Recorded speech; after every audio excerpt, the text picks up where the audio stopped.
Hello Wolves!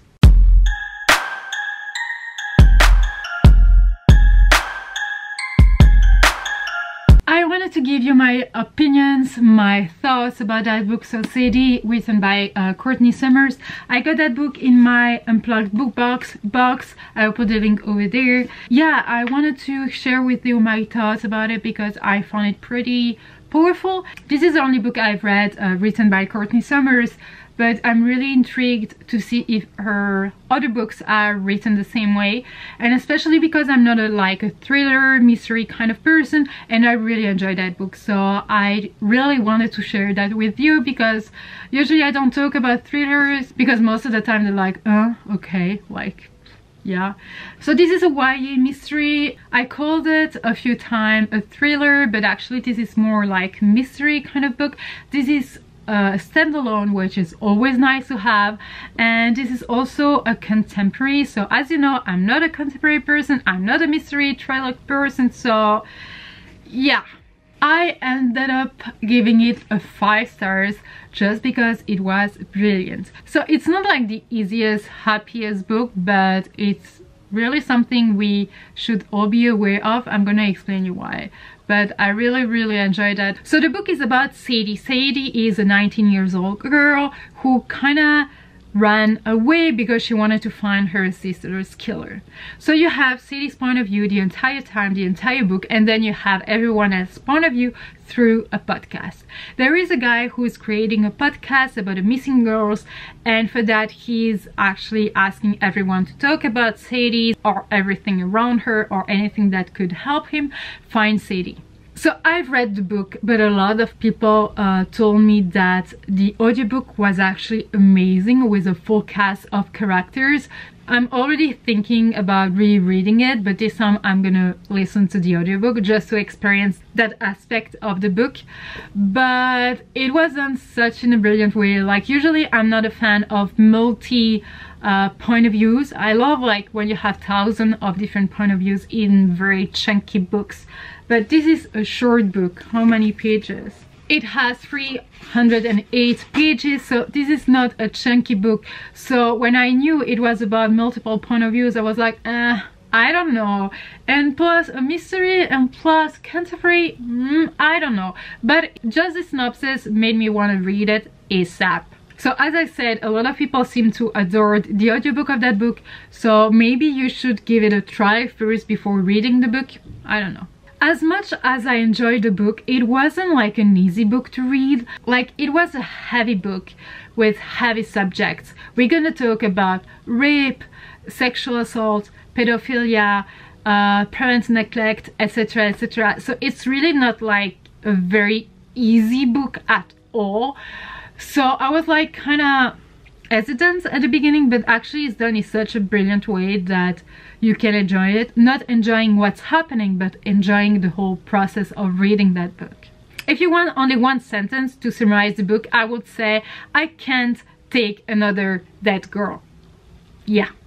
If you want a few words that made me think of that book, I would say revenge, painful, cry, hurt, hate, destroyed hopes, destroyed dreams, etc. Sadie's first person perspective and the podcast featuring a lot of people, you know, what they knew about her, what they think she did, or how they met her, etc, etc, made everything click together. And I felt like the detective, I mean the guy creating that podcast, he was looking for Sadie, and at some point I was having that feeling, that weird feeling that was him, that I was like Sherlock Holmes or whatever, and that I was going from one clue to the other. All I wanted to do was finding Sadie. I wanted to find her. I wanted that guy to find her, to save her, and to take her away from everything that happened, every bullshit, every fucked up stuff. Really. Sometimes the story was going super slow, sometimes it was going super fast.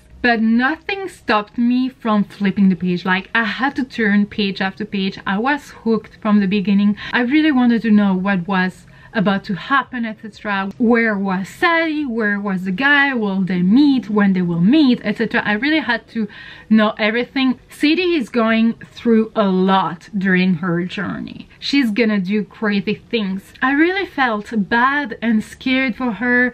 I really felt like I was her big sister and I just wanted to help her in some way.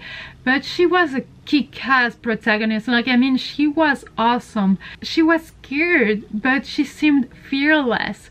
And she was determined, stubborn, and I really loved her character. She was deep, and the development, I mean the character development was amazing. It was deep, it was real, it was believable, it was realistic. And especially because she wasn't perfect. She wasn't the stronger female character ever. She wasn't like the most clever, and she stuttered.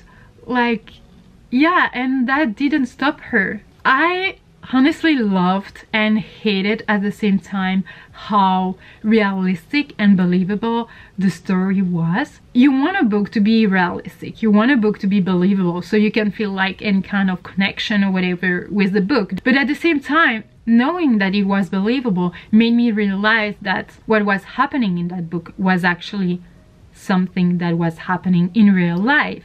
I'm not saying that a 19-year-old girl will go find her sister or whatever every single day, but everything that happened to her and her family, I mean Sadie's family, is something that actually happens. Maybe not every day, but I think sadly every day as well in real life. You know, in books you read about monsters, sometimes you have nightmares about monsters. The worst monsters are the ones that are real, so that's scary. As I said at the beginning or earlier, whatever, I just wanted the guy to save Sadie. I was like, please save her, please save her. That's the only thing I had in mind the entire time, the entire book. Because she only left home with a switchblade.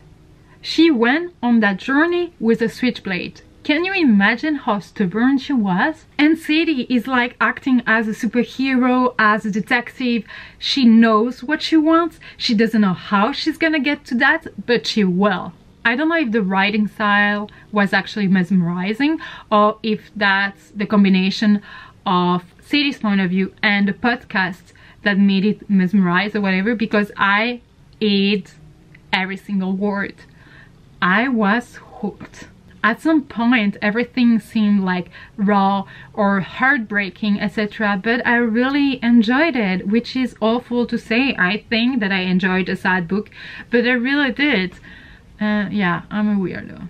I found the characters very well developed and I was quite surprised about it because this is a short book, but they really were. This is a YA, but I will say a mature kind of YA. I don't think this is something for every single young adult person. So if you're triggered by rape, etc., maybe don't read it. Wait a few years or whatever. Just do as you feel.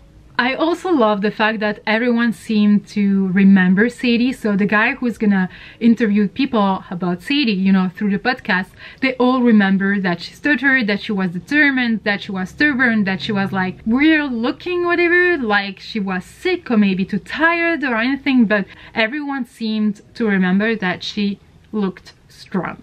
I believe you don't need to hear more of it. I'm gonna end the review here.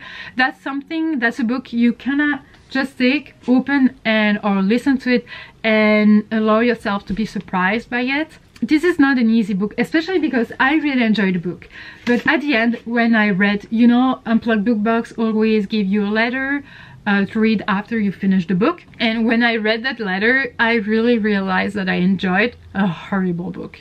Not horrible book because this is not a nice book or enjoyable book or whatever, but because the subject is actually super heavy. The subject is about monsters doing stuff to kids, and that's something real. And after that I shivered and I was like, oh my god, oh my god. Well, let me know if you read that book. If you did, share your thoughts down below so we can discuss about it, because I would be curious to see if I was the only one thinking that way. Well, thank you for watching this video. I really hope you enjoyed it. If you're new here, welcome. Don't forget to subscribe to be a part of the pack and comment down below, introduce yourself, you know. If you like this video, give it a thumbs up and talk to me. See you in the next video. Take care. Bye.